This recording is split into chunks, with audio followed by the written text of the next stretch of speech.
Muito bom dia a todos. Eu cumprimento o presidente do Tribunal de Contas do município, conselheiro César Colares, também o conselheiro Daniel Lavareda, que me fez esse convite, e cumprimento também os servidores do Tribunal de Contas, na pessoa do Rodrigo Cunha, diretor de gestão de pessoas, que me fez esse convite. Também cumprimento na pessoa do presidente as autoridades presentes e representadas. Bem, eu agradeço muito esse convite, que trata de um tema muito importante e num local que, como adiantou o conselheiro Daniel, tem uma significação também importante para mim, porque duas das pessoas que eu mais admiro e que foram mais decisivas na minha vida e com as quais eu aprendi, não teoricamente, mas pessoalmente, o que é a probidade, a integridade, a honestidade, participaram e trabalharam no Tribunal de Contas do Estado, que foi a minha avó, Eva Anderson Pinheiro, e o Benedito Nunes, que também foi conselheiro do Tribunal de Contas. Eu tive um contato muito intenso durante a minha adolescência e o começo da minha fase adulta com essas duas pessoas e tive um intercâmbio moral e intelectual muito fecundo e muito frutífero, de modo que esta casa, considerando o Tribunal de Contas em geral, tem uma significação muito importante para mim. E por isso me sinto particularmente contente e disse isso quando palestrei também no Tribunal de Contas do Estado. Essa reflexão terá duas partes. Num primeiro momento, eu gostaria de refletir sobre o que é a ética e qual é a relação da ética com o direito, da ética com a política, disso que nós podemos chamar de ética pública, de ética cívica, de ética política, que é a ética que nos concerne, já que nós não estamos tratando diretamente de uma ética pessoal, de uma ética privada ou de uma ética de um grupo social específico. E num segundo momento, eu gostaria de tratar das virtudes cardeais, das 4 virtudes cardeais legadas pela tradição clássica, tanto greco-romana quanto cristã. E isso porque, como eu vou explicar, a virtude é o conteúdo fundamental da ética. Quando nós falamos de ética, nós estamos falando das virtudes, e eu quero chegar nesse ponto para articular as virtudes cardeais com os princípios, deveres, impedimentos e direitos presentes no nosso Código de Ética do Tribunal de Contas. Bem, nós sabemos que a ética está no centro do debate público, do debate político, do debate social em geral. Quando nós sentamos para comer juntos e conversamos, nós estamos fazendo filosofia moral. Nós estamos debatendo sobre o comportamento, o nosso, das pessoas que nós gostamos ou desgostamos. Nós estamos avaliando, julgando e comentando os atos de quem chegou atrasado, de quem faltou ao trabalho, de quem contou uma mentira, de quem contou uma fofoca, de quem cometeu um crime leve ou grave, de quem cometeu um ilícito. E isso é ética. Ética é quando nós falamos da moral. Ética é a nossa reflexão sobre a moral. Todos nós somos seres morais porque agimos com base em certos princípios sociais, com base em certas normas de comportamento que são sociais, tradicionais, religiosas ou jurídicas, se estiverem presentes nas leis. E nós avaliamos e nós julgamos esses comportamentos para o bem ou para o mal, de forma justa ou injusta, com base nesses princípios. E todos nós sabemos que vivemos hoje em dia um tempo de crise moral. Um tempo em que as pessoas parecem não responder ao que é esperado delas nas suas funções específicas, nas suas funções de pai, de mãe, de filho, de primo, de sobrinho, de político, de professor, de médico, de advogado, de engenheiro, de cidadão. E quando alguém não desempenha a função que lhe cabe como um agente social, cuja função é baseada num conjunto de princípios, essa conduta é imoral. Ela não atende às regras esperadas para essa função. O que se espera de um pai, o que se espera de um advogado, o que se espera de um político, o que se espera de um engenheiro, o que se espera de um cidadão. Ou seja, todos nós, enquanto seres políticos, seres sociais, estamos interagindo com os outros a partir desses princípios que são avaliados para o bem ou para o mal, baseados nesses princípios. Esses princípios, a tradição filosófica chama de virtudes. A ética, ela é a filosofia moral. A ética é uma invenção teórica e científica dos filósofos gregos, Sócrates, Platão e Aristóteles, que estuda o comportamento. Todos nós somos morais, mas nem todos temos reflexão ética. Ora, o propósito dessa palestra é que nós façamos uma reflexão ética, que nós paremos de agir e pensemos sobre a ação, sobre as motivações das nossas ações e sobre o que nós fazemos, como nós fazemos e por que nós fazemos. Isso aqui é ética, certo? Bem, nesse tempo em que nós nos encontramos de crise da moral, nós temos uma produção vertiginosa de crítica. Nós passamos a criticar. Então, a crise é acompanhada de crítica. Por quê? Porque a crítica é a avaliação, é buscar os critérios. Crise, em grego, significa uma cisão, uma ruptura. Olha, estamos em crise. Alguma coisa precisa ser decidida porque nós estamos num momento de divisão. Nós estamos em crise política no Brasil, por exemplo. Alguma coisa precisa acontecer e alguma coisa mudará.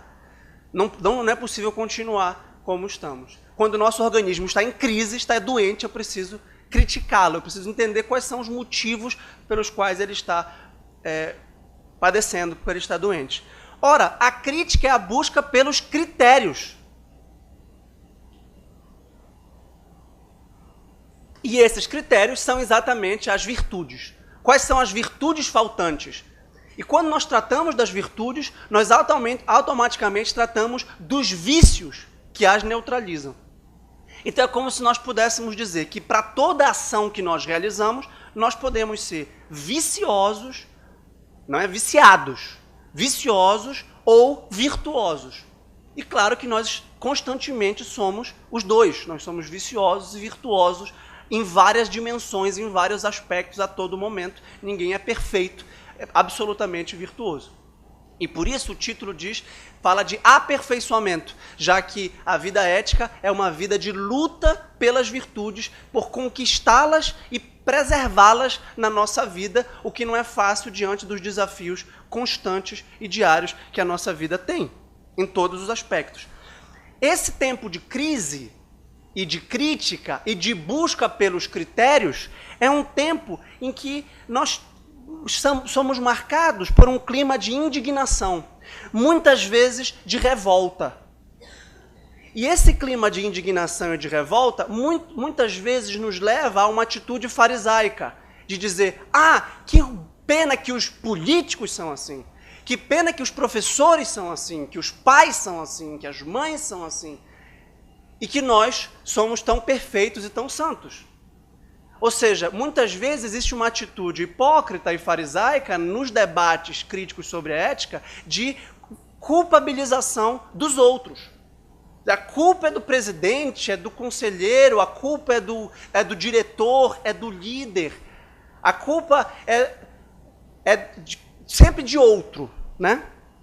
E por isso, esse clima de revolta e indignação muitas vezes não leva a nada. Fica apenas uma crítica vazia, né? Essa crítica vazia é acompanhada de um sentimento, muitas vezes, de descrença, de ceticismo, de derrotismo e de pessimismo. O Brasil é assim mesmo, o tribunal é assim mesmo, eu sou assim mesmo, nós não vamos mudar, não adianta, olha, a ética é muito bonita, mas não sai do papel, como foi dito pelo conselheiro Daniel. É para inglês ver, muito bonito, mas nós não temos uma confiança, nós não temos uma convicção e uma determinação que as coisas podem ser diferentes. Uma mudança que tem uma dimensão intelectual, porque eu passo a compreender diferentemente o problema, diferentemente a ação, e que tem uma consequência moral, porque essa compreensão diferente leva a uma ação diferente. Então a ética tem uma dupla dimensão, intelectual e moral. Bem, atualmente nós vivemos esse clima alvoroçado de crítica e de crise e que torna o Tribunal de Contas, de alguma forma, um protagonista da democracia brasileira. E eu me refiro não apenas ao Tribunal de Contas da União, mas também aos Tribunais de Contas do Estado e aos Tribunais de Contas dos municípios. Exatamente porque em 2014, pela de modo bastante raro e mesmo pioneiro, o Tribunal de Contas da União rejeitou as contas da Presidente da República, que gerou posteriormente, como nós sabemos, e deflagrou o processo de impedimento. O que nos leva a crer que há uma franca expectativa do crescimento democrático, republicano e cidadão das Cortes de Contas nas suas funções constitucionais de controle externo, e que pode gerar um acréscimo, pode gerar um desenvolvimento significativo para a democracia e para a República Brasileira mais transparente, mais coerente, mais controlada, por assim dizer. Ora, um segundo aspecto que nos leva a perceber a importância dos tribunais de contas é a indignação, não vou dizer geral, mas generalizada, da recente decisão do Supremo Tribunal Federal de que o parecer prévio técnico das Cortes de Contas sejam meramente opinativos e não determinantes para tipificar políticos para a inelegibilidade da lei da ficha limpa. Isso revoltou, se não todos, já que nós não podemos falar em nome de todos, mas uma grande maioria, e de fato muitos se manifestaram contra essa decisão.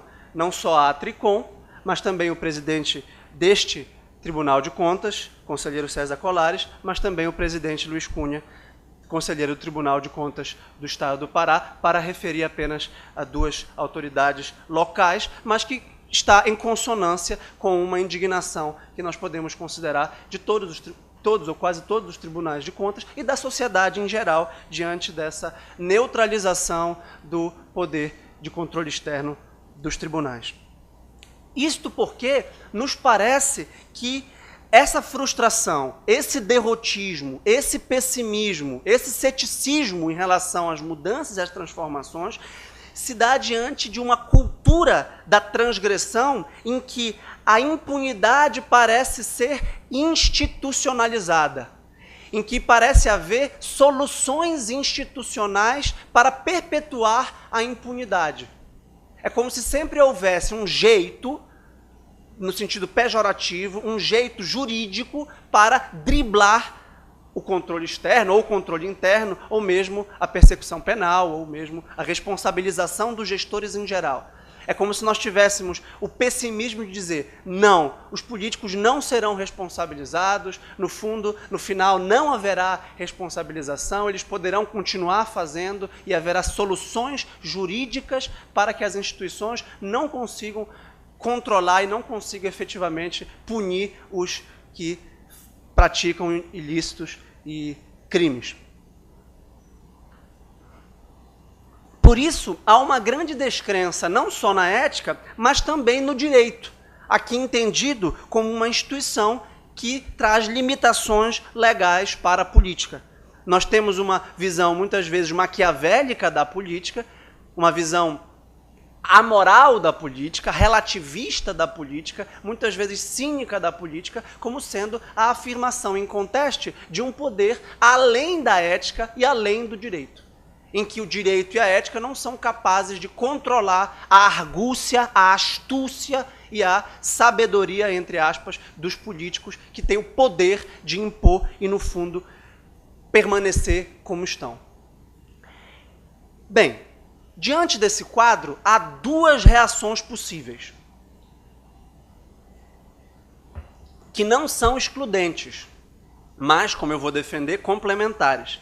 Há uma reação de tipo jurídico-político, que diz, o que nós precisamos é uma reforma jurídica, uma reforma política, de leis diferentes. Nós precisamos de emendas constitucionais, de resoluções, de portarias, de medidas normativas para regular esse problema da impunidade, da imoralidade, da malversação da coisa pública em geral.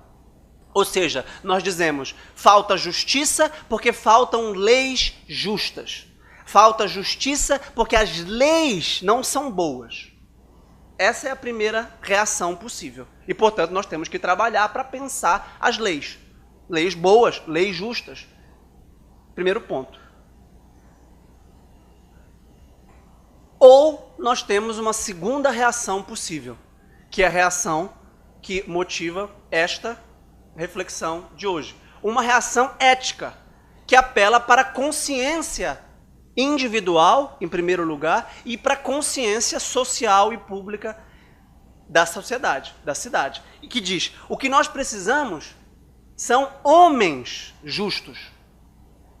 É claro que a relação entre leis justas e homens justas é uma relação íntima, é uma relação intrínseca.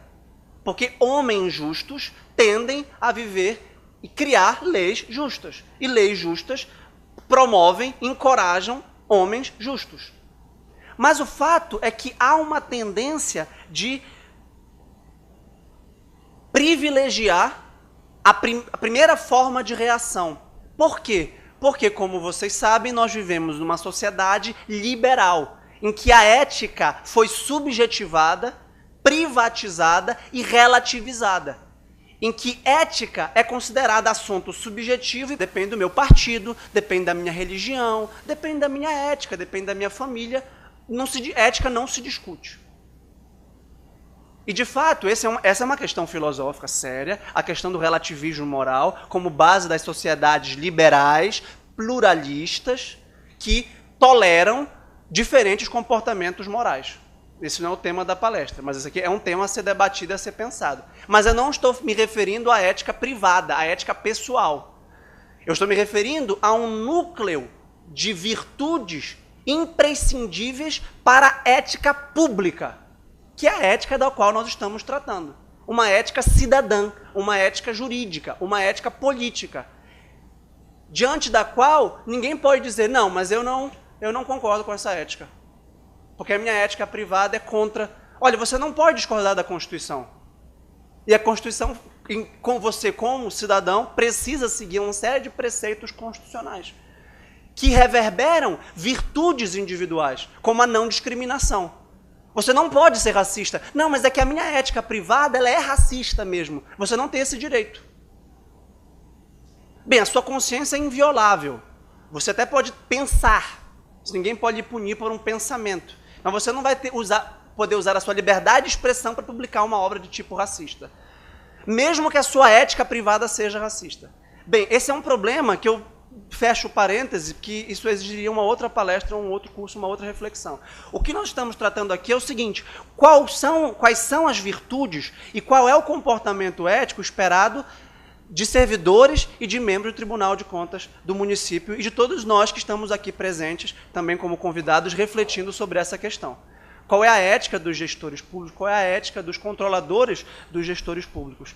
Ora, tanto há o privilégio nas leis, tanto há um certo legalismo, ou mesmo um positivismo que aposta a solução da crise ética nas leis, que há um processo de codificação da moral. Um processo chamado de deontologia profissional. O que significa isso?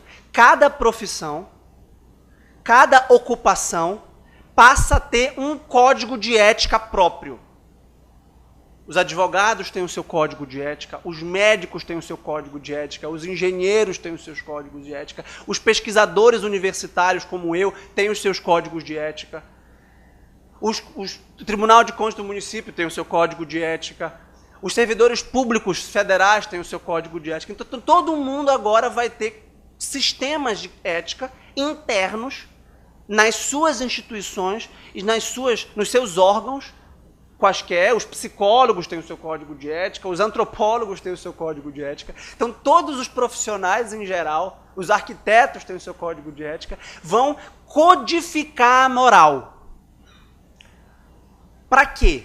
Por quê? Vão escrever num código de lei, num instrumento normativo, numa resolução, quais são essas virtudes e quais são esses comportamentos que se devem fazer e que se não devem fazer. Direitos, deveres, obrigações, vedações, princípios, uma comissão de ética, tá certo? E um processo de ética para avaliação desse comportamento.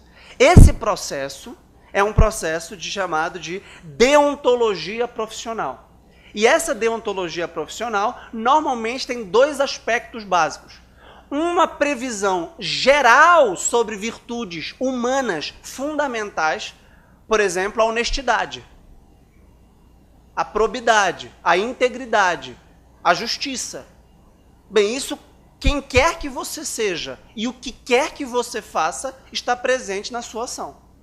E, claro, previsões específicas para funcionários públicos, servidores públicos, administradores, controladores e assim por diante.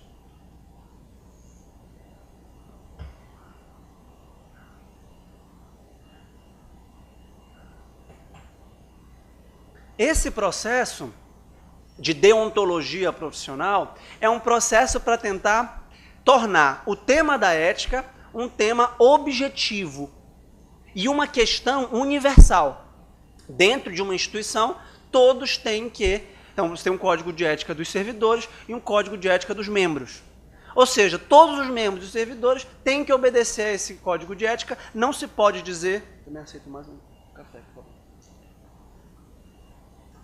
Não se pode dizer que não estou... Obrigado. Que não estou de acordo, que não concordo, que não pertenço a esse código de ética, porque uma vez que eu pertenço ao pacto político brasileiro, em última instância, e uma vez que eu pertenço a essa sociedade profissional, essa comunidade profissional, eu devo me integrar nela a partir desses preceitos. Então, ética não é um assunto meramente privado, e esses códigos de éticas tentam objetivar, tornar objetivo, concreto, escrito, certos comportamentos imprescindíveis. Você tem que ser ético. Você tem o dever de assimilar esses princípios na sua consciência e de agir em correspondência a eles.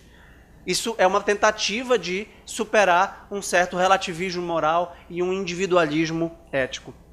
E a consequência imediata desse processo é a judicialização dos conflitos morais. Judicialização não só no sentido de levar ao poder judiciário, mas também numa instância administrativa e numa instância de comissão de ética. Muito obrigado. Tratar desses assuntos. E daí a importância de a comissão de ética estar muito bem preparada do ponto de vista ético. Está muito bem ter assimilado, ter entendido muito bem quais são os conflitos de interesse entre privados e públicos, por exemplo, que muitas vezes ocorrem, para poder estabelecer e equacionar e sindicar esses conflitos diários. Diários. Como eu disse, nós somos virtuosos e viciosos ao mesmo tempo. Então, se a ética está normatizada, se a ética está prevista nas leis, justiça será obedecer às leis. E, de fato, a concepção moderna de justiça, se nós pegarmos o filósofo norte-americano John Rawls, ele conceitua a justiça como obediência às leis. Ora, se justiça é obediência às leis têm que ser justas, né? Porque se você obedecer às leis injustas, você certamente não estará promovendo justiça. Se você obedecer às leis nazistas, você estará sendo justo? Provavelmente não, já que as leis nazistas não são justas do ponto de vista humano e do ponto de vista da razão humana. Então, esses preceitos integrados num código de ética se tornam preceitos de direito administrativo, cuja transgressão acarreta uma sanção. Ou seja, nós temos um processo de juridicização da ética. Porque agora você não apela mais à consciência. Você não dá apenas um conselho, uma exortação, uma admoestação moral e diz, puxa, põe a mão na consciência, não faça isso. Não, você responsabiliza, do ponto de vista administrativo, o infrator. Ou seja, a transgressão agora não é apenas uma transgressão moral, mas é uma transgressão jurídica, administrativa, e que pode ser, claro, uma transgressão civil e penal. Pode ser até um crime, em última instância.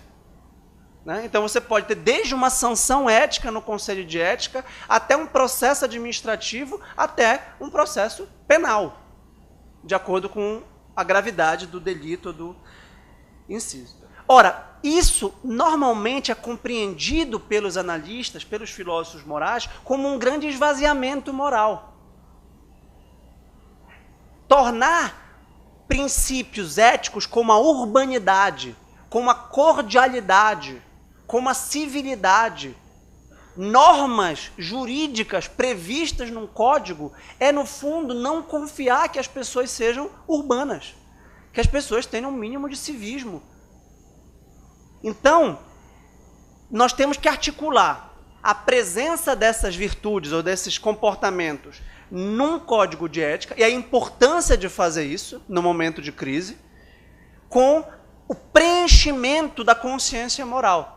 Ou seja, o caminho agora tem que ser inverso. Se o código de ética assimila juridicamente esses princípios e essas virtudes, agora nós temos que preencher a consciência moral desses valores éticos que estão previstos no código. Então é um movimento de mão dupla. Ora, o princípio da moralidade administrativa, que é um princípio constitucional e, portanto, universal, precisa ser preenchido. O objetivo de um código de ética como esse é exatamente preencher o sentido da moralidade, isto é, prever regras e virtudes para o nosso comportamento, inclusive com uma possível sanção.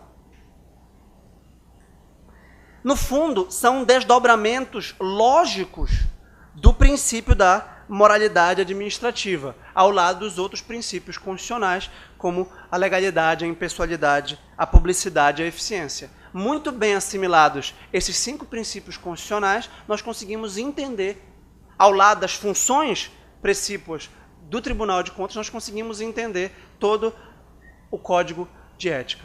Bem, dito isto, qual é a proposta da abordagem nesta segunda parte, que é uma parte mais prática, mais direta, mais para que a gente possa pensar o nosso comportamento cotidiano, depois dessa introdução teórica, por assim dizer, para contextualizar o que nós estamos fazendo?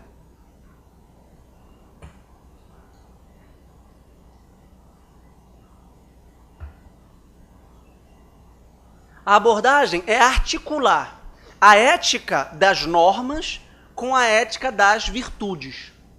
Existem 2 grandes correntes na filosofia moral, na ética. A ética das virtudes e a ética das normas.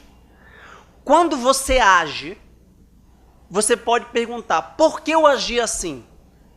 Você pode agir assim ou assado por obrigação. Olha, eu sou obrigado a agir assim, eu tenho ponto, eu tenho que chegar no horário. Senão eu vou ter uma sanção, se eu me atrasar todos os dias. Por que você veio hoje para cá? Olha, eu sou obrigado a vir para cá. Eu tenho que marcar o ponto. Se eu for faltante, eu posso vir a ter uma sanção. Então, o temor à sanção, o temor à transgressão e a consequência da transgressão é uma ação por obrigação, é uma ação extrínseca, é uma ação com base numa motivação exterior, porque os outros querem, porque os outros fazem questão. Ou seja, a ética das normas é uma ética baseada na legalidade, é uma ética baseada na obediência às regras. Se amanhã não houvesse mais ponto, se mudasse a regra do ponto, todos atrasariam? Ora, não há mais a obrigatoriedade legal ou normativa da pontualidade. Então amanhã, ao meio-dia, ninguém chegou ainda. Bem, mas isso não tem nenhum sentido, quer dizer que todos são pontuais ou assíduos apenas pela necessidade de cumprir um protocolo exterior? Então é necessário consolidar a ética das normas. Vejam, eu não estou de maneira nenhuma neutralizando e diminuindo a importância do Código de Ética e a importância das sanções administrativas. Mas o que eu estou dizendo é que as virtudes previstas no Código de Ética não sairão do papel e continuarão sendo para inglês ver, como foi dito ainda há pouco, se elas não forem acompanhadas de um convencimento pessoal, de uma persuasão moral, individual, da importância dessa ação para a função institucional, para a vida profissional de cada qual e para a vida do órgão e da sociedade. Em última instância, para a justiça social, para o bem comum, para o interesse público. A partir do momento que nós nos esquecemos disso, nós pensamos que a nossa ação não muda nada. Bem, se não muda nada, há um problema aqui. Um problema ético. de um funcionário sem função, de um funcionário inútil, que está, então, gastando o dinheiro público. Tá certo? Que impede a destinação dessa verba, então, ou para algo que precise no próprio órgão, ou para algo que precise de outro órgão. Então, é um problema de orçamento, é um problema de organização das contas. Então, a ética das virtudes trabalha exatamente com isso que os gregos chamavam de excelências morais, de perfeições morais, baseadas na natureza humana. A ideia de um caráter ético, de um conjunto de ações que conformam um caráter e que dão robustez e solidez à ação humana com base numa motivação moral interior, baseada na consciência e não apenas com base na motivação institucional normativa exterior. Ou seja, uma ação por convicção. O que eu gostaria de propor é que a ação por obrigação do Código de Ética seja baseada numa convicção moral. Eu gostaria que essa reflexão nos levasse a uma convicção da necessidade de nós sermos éticos. O que significa isso? Que nós sejamos temperantes, corajosos, prudentes e justos. Porque desde Platão se organiza o conjunto das virtudes a partir das 4 virtudes que, a partir de Santo Ambrósio, ficaram conhecidas como virtudes cardeais. O que são as virtudes cardeais que estão presentes no nosso Código de Ética, na nossa cartilha, de forma explícita, não com esse nome? E por isso eu vou mostrar onde e como aparecem as virtudes cardeais no nosso Código de Ética, que é o objeto da nossa comemoração de hoje. Ora, as virtudes cardeais são virtudes essenciais, são virtudes fundamentais que fundamentam todas as outras. São como que os pontos de orientação da geografia moral. Norte, sul, leste, oeste. Prudência, temperança, fortaleza e justiça. A todo momento nós estamos mobilizando as nossas capacidades morais de sermos temperantes, corajosos, prudentes e justos. Bem, essa primeira construção remonta a Platão, na República, que é um dos primeiros e mais importantes livros de filosofia moral da nossa tradição, e é baseado numa psicologia humana, em que a alma tem 3 partes. O baixo ventre, entre as genitálias e o abdômen, o peito, a cabeça, e uma 4ª parte, que seria uma coroa, que é a justiça.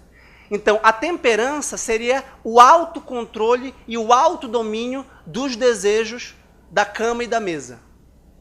Por isso, o baixo ventre está entre as genitálias e o estômago. Baixo ventre é o abdômen. Então, a temperança é o autodomínio, que é pensada também como sendo a virtude do controle das atrações do poder, do dinheiro e do prazer. E eu já vou articular para explicar como a temperança está presente nas nossas atitudes diárias e no nosso código de ética diário. Né? Ética todos os dias, como diz a nossa cartilha. A fortaleza ou coragem é essa virtude intermediária que faz como que a intermediação entre as paixões, os desejos, os instintos baixos e a razão, construindo afetos, sentimentos, sensações nobres. Ora, afetos nobres, sensações nobres, emoções nobres, são emoções que nos ajudam a que a razão domine as paixões. Nós não temos apenas paixões baixas e razões. Nós temos também essa honra, essa dignidade, essa fortaleza, que é o peito, que é a intermediação entre o abdômen e a cabeça. Bem, a cabeça, obviamente, é a razão. E a razão prática chama-se prudência. Sabedoria prática. Nós temos que ser prudentes, que é uma palavra, aliás, que aparece várias vezes no nosso código de ética. E, por fim, nós temos a virtude cardeal da justiça. A justiça coroa todas as virtudes, as integra num todo harmônico e é a virtude da convivência, é a virtude de dar a cada um que lhe pertence é a virtude de ser probo, honesto, reto, limpo com os outros. Conosco mesmos, mas também com os outros. Ora, se nós tivermos membros e servidores virtuosos, isto é, temperantes, corajosos, prudentes e justos, todo o clima institucional é renovado.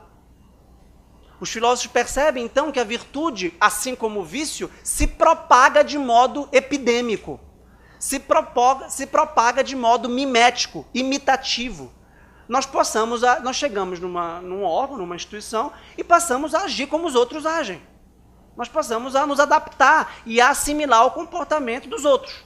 Se tiver um comportamento geral vicioso, nós seremos viciosos, porque nós achamos que é assim que nós vamos nos integrar. Mas se nós tivermos um comportamento geral virtuoso, nós vamos nos encorajar e nos entusiasmar para mudar o clima. Ora, Aristóteles percebe que o homem virtuoso é um líder. O homem virtuoso arrasta com o seu exemplo, em primeiro lugar, mas com os seus argumentos, em segundo lugar, os outros. Os outros o acompanham. E você se torna, como homem virtuoso, um líder, porque você se torna uma referência, um modelo.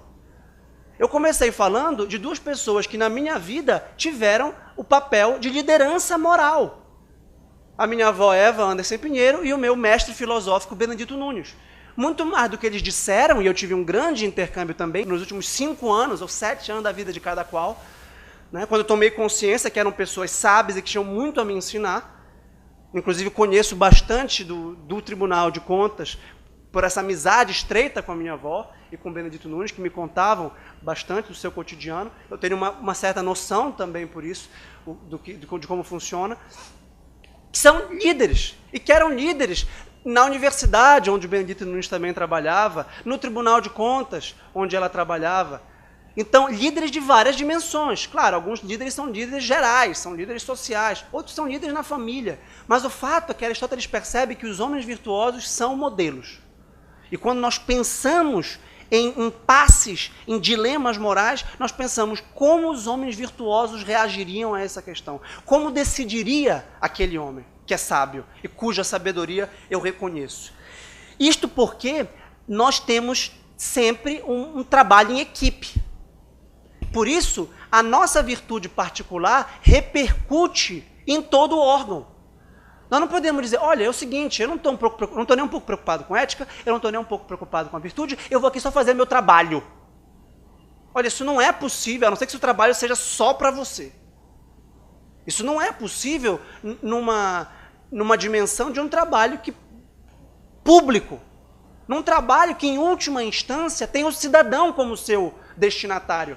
Tem o bem comum, a justiça, o interesse público como seu destinatário. Nós temos a impressão sempre de que lidamos com papel, com contas, com números, de forma burocrática, de forma fria. Não, o que eu estou fazendo aqui não é nada, é só um papelzinho que eu tenho que assinar aqui, fazer essa conta, fazer tenho que ir lá visitar a obra, mas não, no fundo, em última instância, esse trabalho do Tribunal de Contas, considerando essa dimensão que eu falei no começo, dessa importância democrática, republicana, do controle externo, exige uma perfeição ética.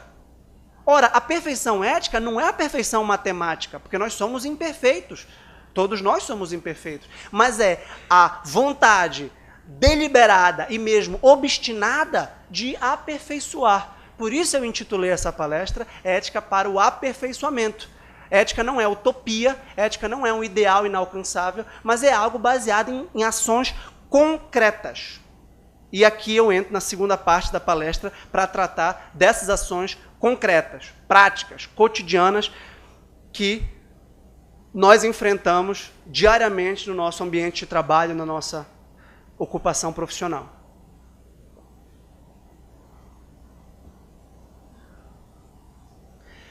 Usando essa psicologia moral de Platão, de que a alma tem 3 partes e uma coroa, o abdômen, o peito e a cabeça, eu vou tratar dessas 4 virtudes cardeais, articulando-as com preceitos do Código de Ética.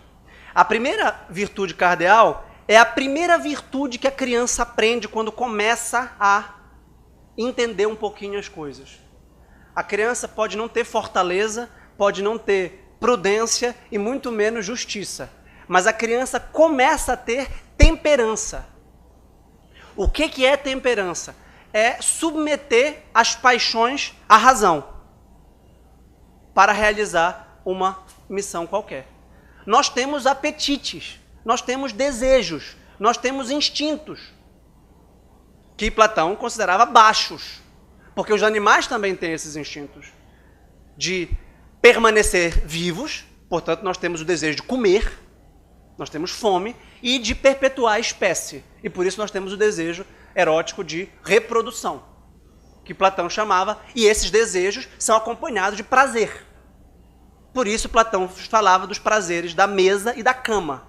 Ora, esses prazeres podem nos escravizar, Platão reconhece. Nós podemos ser servos desses apetites baixos.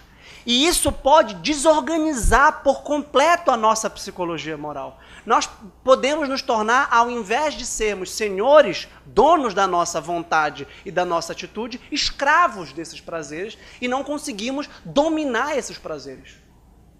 Vejam que isso pode ser uma coisa grave, complexa, ou uma coisa boba. Eu posso simplesmente me viciar em café e ser intemperante, porque eu não consigo passar 1 hora trabalhando direto, preciso ir tomar café. O que vai me levar, é claro, muitas vezes ao banheiro. E no dia que não tem café, eu não trabalho. Ora, isso é intemperança? Isso vai atentar contra a minha eficiência, contra a minha diligência? Então, a temperança ou autodomínio é sermos senhores de nós mesmos. É sermos líderes de nós mesmos. Então, é não nos rendermos às tentações, por assim dizer, entre aspas, do poder, do dinheiro, que não deixa de ser uma forma de poder, e do prazer. Ora, muitos preceitos do nosso código de ética são preceitos em que há uma possível contradição entre o interesse público e o interesse privado. Em que nós podemos ou não repassar informações sigilosas, em que nós podemos ou não trocar favores, em que nós podemos ou não conceder favores escusos. E isso em troca de um cargo político, em troca de uma propina, de um suborno mesmo, de um dinheiro, ou em troca de um status, de honra, porque nós não controlamos esse nosso apetite, esse nosso desejo, que é natural do poder, do dinheiro e do prazer em geral. Nós podemos aceitar bombons. Veja, aparentemente isso não tem nada demais, aparentemente, mas o nosso código de ética veda expressamente a percepção ou recebimento de favores, de prêmios ou de presentes de qualquer natureza. Porque, obviamente, isso não seria. Ora, a temperança nos impede de tratar a nossa profissão como carreirismo, como uma escada de promoção social. Por que a temperança nos impede esse carreirismo que também é expressamente vedado? Ora, porque nós temos o desejo de poder. E esse poder nos dá prestígio, nos dá dinheiro, nos dá prazer, o prazer de ser admirado, o prazer de ser aplaudido. Então, nós vamos e cavamos. Nós podemos ser intemperantes numa conivência culposa com a intemperança alheia, com a influência dos poderosos. E por isso o contexto da hierarquia, embora eu vá falar disso na próxima virtude, a necessidade de não corroborar com ilícitos praticados pelos superiores. E isso aqui, o Código de Ética exige uma outra virtude, que é a da coragem, da fortaleza. Ele diz não ter temor, isto é, ser corajoso de representar e denunciar, mesmo que seja hierárquico, porque senão você vai ter o vício da pusilanimidade ou da covardia. Mas eu vou tratar dessa virtude em seguida. Ora, a temperança significa que nós não podemos ter uma vida dupla, uma vida dentro e outra fora. Não ter uma vida profissional, como funcionário, servidor público, e outra vida pessoal, mas buscar uma integridade, uma honestidade e uma probidade. É algo que eu vou referir também na última virtude, que é a virtude da inveja. Ora, se nós estamos falando desse desejo de dominação, desse desejo de poder, os chefes, isto é, aqueles que exercem um cargo de hierarquicamente superior, de domínio, de mando, de ordem, têm que ser líderes. Eles têm que aprender a dirigir e não a reprimir. Eles têm que basear o seu poder na autoridade, no sentido legítimo do termo e não na repressão. Ora, a articulação entre hierarquia e subordinação não pode cair em dois excessos: o excesso do autoritarismo e o excesso do permissivismo. Então, a temperança é a moderação, é o comedimento, é a razoabilidade das nossas ações. O Código de Ética fala, por exemplo, de sensatez. Né? Isso é a temperança. A temperança está ligada a todos os princípios básicos do nosso trabalho, como assiduidade, pontualidade, diligência, laboriosidade, eficiência. Ora, o temperante é alguém que consegue controlar o seu cansaço, por exemplo. Olha, hoje eu não vou trabalhar porque eu dormi mal à noite. Hoje eu vou chegar 2 horas atrasado porque eu tive um encontro no dia anterior, eu tive um aniversário no dia anterior e eu estou um pouco cansado. Então eu vou chegar 2 horas depois. Eu não consegui domar o meu sono. Olha, hoje teve um café da manhã festivo, eu vou chegar 3 horas atrasado porque eu estou aqui aproveitando esse desejo da mesa. Então, a temperança tem a ver com a superação do vício do comodismo, da inércia, da passividade, em nome da virtude, da iniciativa, da proatividade. Nós todos podemos e devemos ser protagonistas, seja qual for a nossa atividade. O Código de Ética exige uma conduta diligente, proativa e eficiente de todos. É claro que algumas funções não tem muito para onde subir, não tem muito o que fazer, é verdade. Mas mesmo assim, você não pode permitir que a inércia o torne um comodista e, em última instância, um preguiçoso.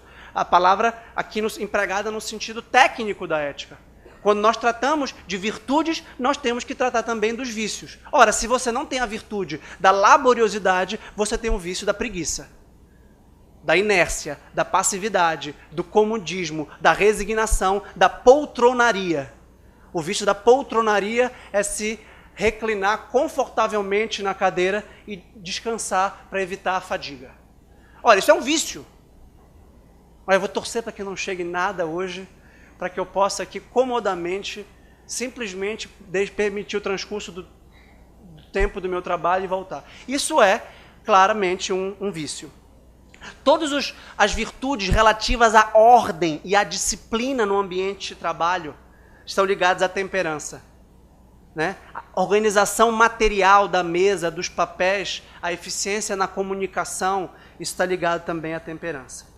Bem, a segunda virtude cardeal é a virtude da fortaleza, ou a virtude da coragem, que Aristóteles explica como ponto intermediário e o equilíbrio ótimo, harmônico, entre dois excessos. Na verdade, um excesso e um déficit. O excesso dessa atitude é a audácia, a temeridade. E o vício, como deficiência, é a covardia, ou pusilanimidade. Nesse caso da fortaleza, trata-se de uma virtude cujo autodomínio é a resistência às imposições exteriores. Vejam que as cardeais, como eu falei, nós temos as coordenadas norte, sul, leste, oeste, nós temos o nordeste, o sudeste, o sudoeste e o noroeste. Ou seja, nós temos a associação entre temperança e fortaleza, entre justiça e prudência, entre prudência e fortaleza e assim por diante. Então, pode parecer que eu me repito, mas os filósofos também se repetem nesse sentido, porque percebem que são faculdades da alma que realizam ações articuladas e relacionadas. Ora, a força de vontade é a fortaleza, é um senhorio de si, é não se deixar influenciar por tendências corruptoras de fora. É não dizer, todos fazem, eu vou fazer. Olha, essa pressão é o chefe que está pedindo, é o diretor, é o coordenador do órgão, da função, da atividade. Não. o principal preceito no Código de Ética que evidencia a necessidade da virtude da fortaleza é o destemor em representar, mesmo que sejam superiores hierárquicos que estejam realizando os malfeitos ou tergiversações em geral. Então, denunciar. E isso o Código de Ética diz claramente, isso é necessário um destemor, isso é necessário coragem. Isso é necessário, não é audácia. A audácia é uma representação claramente infundada, graciosa. Uma representação sem fundamento nenhum. Uma representação que pode, inclusive, ser para prejudicar alguém. Mas não é falta de virtude ter coerência, consistência e preservar essa atitude. Então, a virtude da fortaleza exige uma consciência do rumo e da missão institucional, que é algo que o Código também repete várias vezes. Ter consciência da missão institucional, ter consciência de que se trata do bem público, do interesse público, de que se trata de uma missão nobre na sociedade. Mesmo que seja uma atividade meio, nós tendemos a desvalorizar as atividades meio em proveito exclusivo das atividades fim, dizendo, não, mas o que importa é quem está lá na ponta da lança, quem está lá realmente. Né? Então, seria um trabalho exclusivo dos conselheiros. Não, todos têm aqui um papel importante. Uma organização é um corpo interdependente de órgãos interligados, cuja saúde geral do corpo depende da saúde particular de cada órgão. Então, os conselheiros que estão no topo da pirâmide, da hierarquia funcional e finalística do órgão, precisam de todo o conjunto de funcionários que os servem, que os auxiliam. Então, manter o rumo a qualquer tipo de pressões. E todos somos pressionados a todos os momentos por várias chantagens, várias tentações, por assim dizer, que nós enfrentamos. Não preocupar-se com o que vão dizer, não preocupar-se com a perda da função, não preocupar-se com as fofocas, mas ter valentia, audácia, perseverança. Ora, a fortaleza também está ligada à discrição, a não se exibir, não usar, por exemplo, as redes sociais, isso é uma coisa prevista também no Código de Ética, a intranet e as redes sociais em geral, para se promover e para ostentar certas virtudes. Bem, agora nós chegamos nas duas virtudes principais.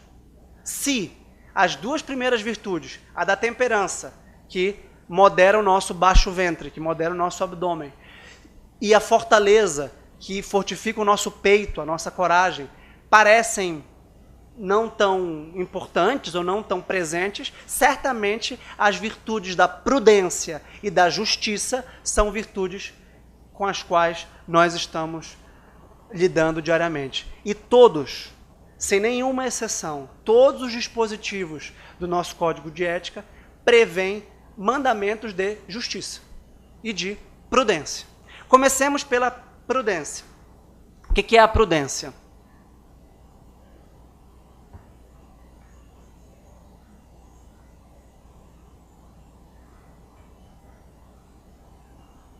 A prudência é a sabedoria prática, é a razão aplicada, é a virtude da nossa tomada de decisão, da nossa deliberação. Ela é uma virtude que tem uma dimensão intelectual, de reflexão, de pensamento, mas que tem uma dimensão intrinsecamente moral, porque essa reflexão é para uma tomada de decisão. Então, ela é uma virtude intelectual e moral, porque a reflexão é para a decisão. Não é uma reflexão teórica apenas para conhecer. É uma reflexão que começa teórica para agir. Tá certo? Então, nós todos tomamos decisões a todos os momentos. Essas decisões têm que ser boas. Ora, a qualidade das decisões boas é a qualidade da prudência. As decisões boas são as decisões prudentes. E aqui nós temos uma distinção importante no campo da ética e da filosofia moral, que é entre técnica e ética. Ora, todos nós precisamos ter competência profissional. E temos que tomar decisões técnicas. E isso é um mandamento ético, inclusive. Isto é, nós temos que ter competência profissional para acertar qual é o melhor meio para alcançar determinado fim. Então, auxiliares, analistas, servidores em geral, todos têm uma competência profissional. E essa é uma corte técnica. Em tese, o Tribunal de Contas presta um auxílio imprescindível à sociedade na medida em que julga as contas do ponto de vista técnico, contábil, orçamentário e fiscal. Bem, mas a nossa atitude jamais é meramente técnica, ela também é ética. E por isso se diz claramente no começo dos dispositivos preliminares ainda do Código que a nossa ação não pode ser apenas baseada na legalidade e na eficiência do ponto de vista utilitário e técnico, mas também levando em consideração a finalidade, a moralidade e a prudência nas decisões. E a prudência é exatamente o que nos permite compreender o caso concreto, compreender a conjuntura e a situação particular a que nós estamos voltados. É muito fácil nós subsumirmos essa situação particular num conjunto universal qualquer de regras e nos desincumbirmos da necessidade, do desafio de pensar a conjuntura e as particularidades e as contingências desse caso concreto. Pois o homem prudente sabe que nunca há dois casos iguais. Nunca há dois casos iguais porque as pessoas são diferentes, porque as situações são diferentes, porque as motivações são diferentes. Então, a prudência nos exige compilar e analisar os dados, evitar juízos temerários e preconceituosos, que é algo que o Código de Ética reforça. Nós temos uma tendência ao automatismo na hora de julgar, de classificar as pessoas, de categorizar, dizer, não, essa pessoa é daquele tipo ali, e dizemos o tipo e pronto. Isso é totalmente imprudente. Isso é totalmente imprudente porque eu não parei para analisar aquela pessoa, aquele caso específico. A prudência nos lembra e nos relembra a todo momento a natureza e a missão da instituição. Ela é importante para que nós nos lembremos a todo momento essas missões institucionais. E repito, nós seremos tanto mais virtuosos quanto mais estivermos convencidos da nobreza e da dignidade da nossa missão. E seremos tanto mais viciosos quanto menos persuadimos estivermos dessa função. Se nós acharmos que a nossa atividade profissional é inútil, que ela é despicienda, dispensável, não precisa, poderia não ter, é claro que nós não vamos contribuir do ponto de vista local com a nossa função e do ponto de vista social com a missão institucional do órgão como um todo. Então, a prudência também está ligada à previdência. A previdência é exatamente a capacidade de prever e antecipar o futuro com base na nossa experiência. A virtude da prudência é uma virtude muito ligada à experiência. E por isso, e essa aqui é uma contribuição da ética cristã, inclusive, a essa classificação, a prudência tem uma dimensão de humildade. A prudência tem uma dimensão de aconselhamento. Se você for um vaidoso, um pavão vaidoso, não, eu não peço conselho, eu não pergunto nada, porque pode parecer então que eu não sei. Eu estou sendo imprudente, porque eu não estou recorrendo à sabedoria dos mais experimentados, dos mais experientes, daqueles que podem me auxiliar com os seus conselhos. Ou seja, o homem sábio julga não com base apenas na sua experiência, mas também com base na experiência dos outros, se ele for sábio. Então, julgar os prós e os contras, né, e decidir entre as soluções alternativas. Ora, se eu disse que em momentos de crise e de crítica surge a necessidade de pensar os critérios, o nosso Código de Ética, que apenas repete a nossa Constituição, trata claramente qual é o critério prudencial que deve nortear todas as nossas decisões. Bem, todas as nossas decisões devem ser baseadas na finalidade precípua do órgão, que é o interesse público. Então, nós temos, e o Código prevê muitas possibilidades desse tipo de conflito entre interesse público e privado, entre o bem comum e o bem privado. É claro que deve prevalecer o interesse público, o bem comum. Ora, a prudência está ligada também à comunicação.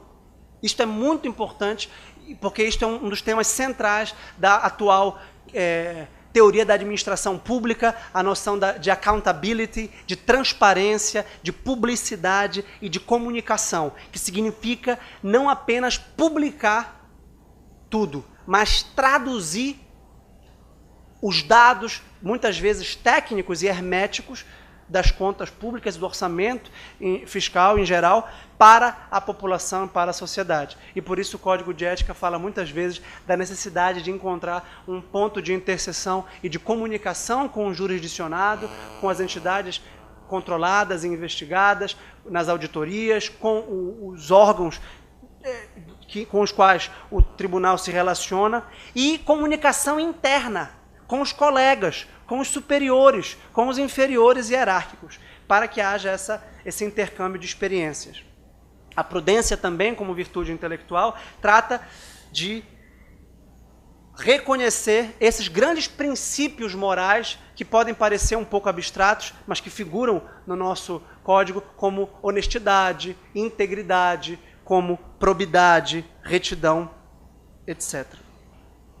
Bem, por fim, essa provavelmente é a virtude mais importante, porque se você tiver a virtude da temperança, a virtude da fortaleza, a virtude da prudência e não for justo, você não é virtuoso.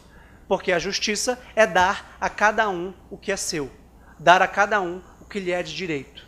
A justiça é a virtude interpessoal, é a virtude social por excelência. É a virtude com que nós tratamos os outros de modo adequado. Então, o objetivo da justiça, naturalmente, é o bem comum e a preservação da dignidade da pessoa humana.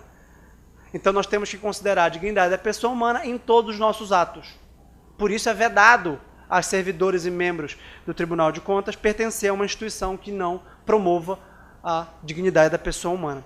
A justiça está ligada a uma certa perfeição pessoal, a dar da melhor forma possível a cada um que lhe é de direito, a dar tudo de si. Então a justiça é uma virtude que nos leva a desenvolver a nossa capacidade laboral, a nossa capacidade pessoal, para servir os outros. A justiça é uma virtude de serviço. A justiça significa servir aos outros. Ora, nós temos um inflacionamento radical do discurso de direitos. Eu tenho direitos, respeito os meus direitos. Claro, sem dúvida isso é importante, mas tem uma contrapartida. Porque para todo direito tem um dever. Se eu tenho um direito é porque alguém me deve. E do ponto de vista ético, todos me devem. Os outros me devem. Ora, se os meus direitos forem respeitados pelos outros, é sinal que os outros são justos. Por isso, todos aqui que trabalham no âmbito do controle, em todos os órgãos do Tribunal de Contas, em geral, são servidores públicos nesse sentido ético, que têm que ter consciência que serão justos se estiverem a serviço dos outros, praticando uma virtude aqui indissociável da justiça, que é a virtude da cidadania. O que é a cidadania? Outra palavra muitas vezes esvaziada. Cidadania é a pertença à cidade. É a pertença ética à cidade. É a participação republicana com base numa consciência cívica de que eu pertenço à cidade, tenho direitos por pertencer à cidade, mas tenho deveres e obrigações para com a cidade. Então, todos os nossos atos, do modo como nós dirigimos o carro, respeitando ou não o Código de Trânsito brasileiro. Mas vejam, isso é um excelente exemplo. O estacionamento, o modo como nós dirigimos, é um excelente exemplo para nós verificarmos se a nossa ação é baseada em motivação jurídico-política, é uma ação por obrigação, ou se é uma ação por convicção e por retidão moral. Ou seja, se há um controle normativo, um pardal, uma arara ou um agente de trânsito, nós respeitamos as leis. Mas se não há, nós as descumprimos. Isto quer dizer que elas não têm nenhum valor ético para nós. Isto quer dizer, então, que um membro ou um servidor, eu estou me referindo em geral a todos nesta palestra, não está controlado por uma câmera ou por um outro servidor, ele vai fazer algo errado? Não, isso é claramente antiético. Então, a sinceridade, a veracidade, são virtudes típicas da justiça. E isso é importante, porque como diz a nossa cartilha, que está sendo lançada hoje, isso gera um clima de confiança mútua e recíproca no ambiente de trabalho, que vai consolidando um ambiente de trabalho ético nesse sentido. A justiça, sendo uma virtude interpessoal, intersubjetiva, ela se baseia naquelas características da urbanidade, da convivência, da cordialidade, do coleguismo, que exige uma boa dose de bom humor, de alegria, de empatia. Ora, é injusto ter atitudes de antipatia, né? Por outro lado, vejam, a prudência em aplicar esse preceito. Nenhum tipo de relação de familiaridade, de intromissão e de indiscrição com o colega. Isso já não seria coleguismo, isso não seria convivência, isso seria absolutamente injusto e incabível. Então, manter a formalidade, manter o trato na linguagem, manter a boa vestimenta, isso tudo, o pudor, o respeito, o zelo, isso tudo todo é o campo semântico ligado à virtude da justiça prevista no nosso Código de Ética. A justiça está ligada, em geral, ao zelo pela coisa pública, que deve ser incondicional. Um aspecto da justiça muito repisado e reforçado no Código de Ética é a imparcialidade e a impessoalidade. E, portanto, a necessidade da declinação por impedimento ou suspeição em casos em que eu não estaria sendo imparcial ou impessoal. A independência, a isenção profissional, né, principalmente na elaboração de pareceres técnicos, de juízos técnicos. Olha, eu não sei se é isso que o prefeito quer, se os deputados querem, se o conselheiro quer, se o chefe quer. É isso que minha consciência diz, e eu tenho que ser justo com essa minha capacidade intelectual. Sem favoritismo, sem predisposição, sem preconceito, no tratamento com os outros, em nome de um princípio básico da justiça, que é o da isonomia, que é o da igualdade. Nós não podemos privilegiar e favorecer, porque é da minha família, porque é meu amigo, porque é do meu partido, da minha religião. Tudo com base em cortesia, respeito e consideração pelos outros caracteriza a justiça. Ora, a justiça como equidade está ligada também à remuneração, ao desenvolvimento profissional, ao treinamento constante, eficiente e dinâmico. Então, é justo sempre dar mais de si, sempre ir além, com base no princípio da eficiência, por exemplo, a que eu já me referi. Então, para concluir, eu termino fazendo uma distinção básica entre temperamento e caráter. Né? Nós tendemos a dizer que são coisas do meu caráter. Na verdade, são coisas da nossa falta de caráter. O fato de você ter um temperamento específico não quer dizer que você não possa superar os seus vícios temperamentais, de temperamento, que muitas vezes são inatos, por um caráter forte, por um caráter virtuoso. Então, existe muitas vezes uma luta interna entre o temperamento e o caráter. Muitas pessoas têm um vício de fofoca, de indiscrição, de curiosidade, e não conseguem conter isso. Dizem, não, são coisas do meu caráter, são coisas do meu temperamento, é assim que eu sou. Mas você não deveria ser assim, você não pode ser assim.